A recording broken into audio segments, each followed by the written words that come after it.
Manawaker Studios Flash Fiction Podcast is supported by patrons on Patreon. To find out more or to add your support for as little as $1 a month, visit patreon.com/Manawaker.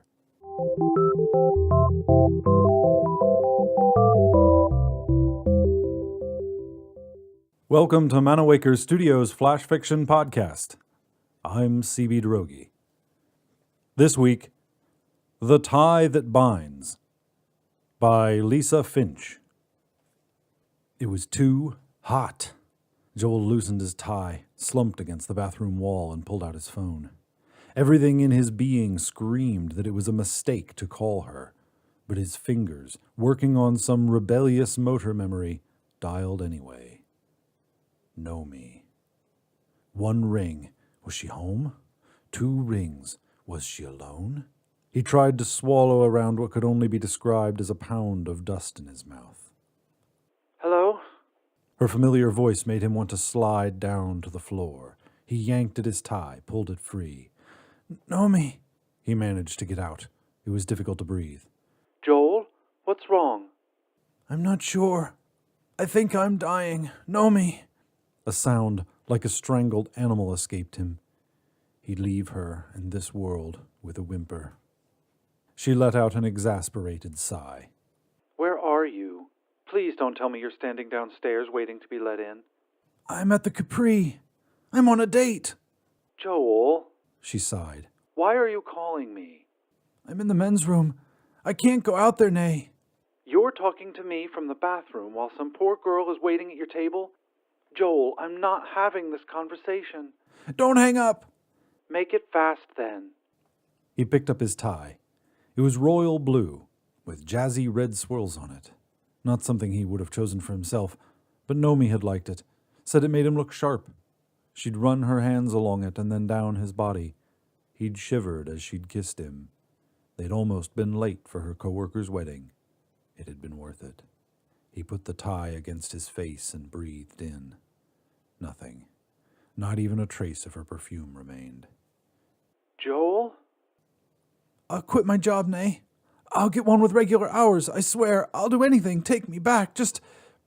His throat tightened and tears sprung to his eyes. How did they get to this point? I'm not having this conversation. When had her voice turned so lifeless? I'm wearing the tie you picked out for me. You remember the blue one with the swirls? And? You remember the day I wore it to Marcy's wedding? Joel? Nomi, I don't think I'm ever going to love anyone like I loved you. Look, I'm sorry, but we're broken up. I've moved on. A moment of dead air. He pictured her drumming her hand on the table, waiting for him to get off the line.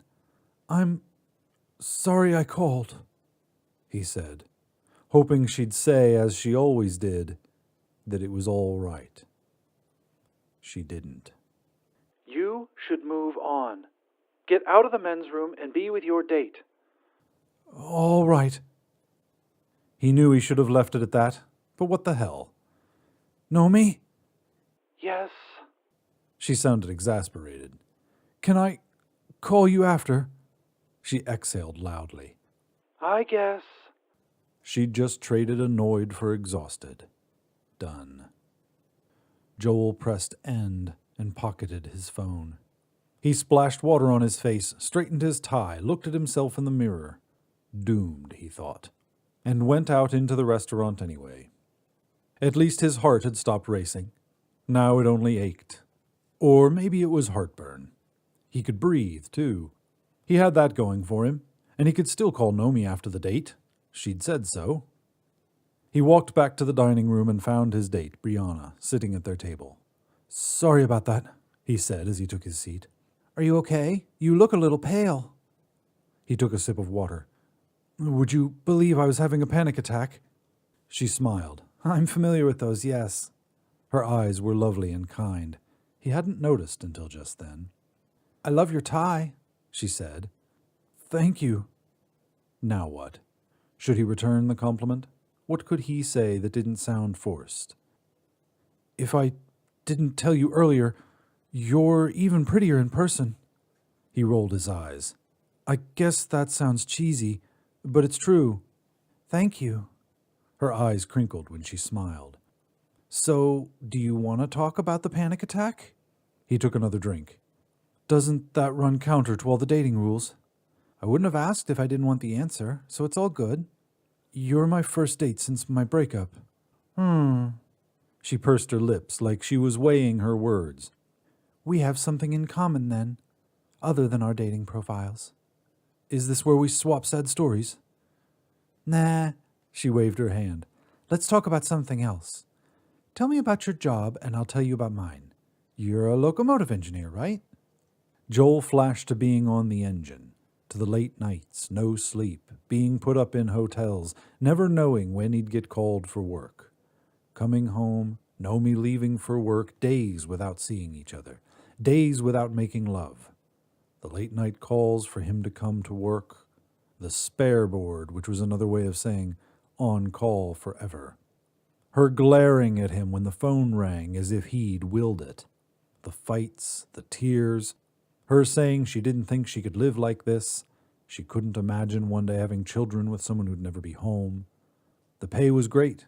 He enjoyed running the train, hated the politics, hated the look of disappointment in Nomi's eyes whenever he had to cancel their plans, when she'd had to go everywhere alone. Even sitting here now, he could get a call. He might have to leave this date to drive the train, but maybe that wouldn't be so bad, because thinking of how it had ended with Nomi was making him sweat. He loosened his tie a little. It was so hot in here. He felt nauseated. He tried to swallow, couldn't. Joel, you don't look so good, Brianna said, her brow furrowing. She leaned over and took his hand. Your hand feels clammy. Suddenly she came round to his side of the table, removed his tie, his jacket. Tell me your symptoms. Remember, I'm a nurse. She felt his face. I'm going to get you to the hospital. I think you may be having a heart attack. It'll be all right. You're okay. But he didn't feel okay. The dining room hazed purple and splotchy, and he thought he heard a faint buzzing noise. People turned to stare. Joel sat on his hospital bed, looking out the window. It was bright. The trees were starting to bud, he noticed. On the side table he saw his clothing all folded nice and neat. Brianna's doing, he figured. She'd been in to see him every day since his heart surgery. As promised, he was going to be fine. You still owe me a date, she'd said with a smile. Nomi hadn't come to see him, but she had called.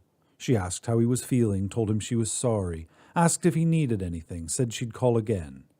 That last bit was a lie, and they both knew it. She'd never call again, and he would force himself not to either. The days would blend into weeks, the weeks into months without her. It was funny in a way that his heart had literally broken and had to be fixed. With new and improved parts, would he love better or smarter next time? Would his heart ache less? He looked out the window again. It was a beautiful day, his release day. Release day, he thought, and smiled. Maybe he was being released from his depression over Nomi. He couldn't help but find metaphors everywhere. He dressed himself and then sat down again, the blue tie in his hands. Brianna came in with a wheelchair. Ready? You're very sweet to do all this. I could take a taxi, you know. It's no trouble. Her face had turned a pretty shade of pink. Anyway, your chariot awaits. She wheeled the chair over to him. Almost, he said, and threw the tie in the wastepaper basket. You don't want that tie anymore?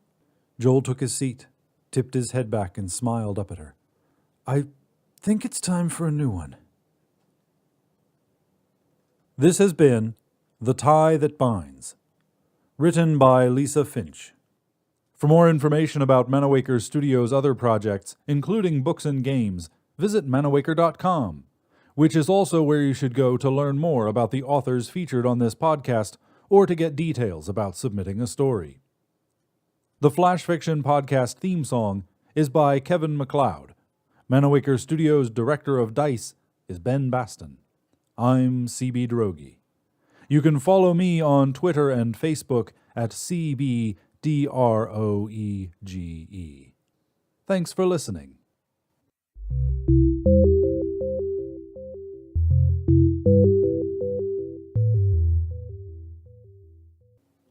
On the next installment of Manawaker Studios Flash Fiction Podcast, home. I want to go home. I want to go home. It was like an echo, but an echo of my thoughts, not my words.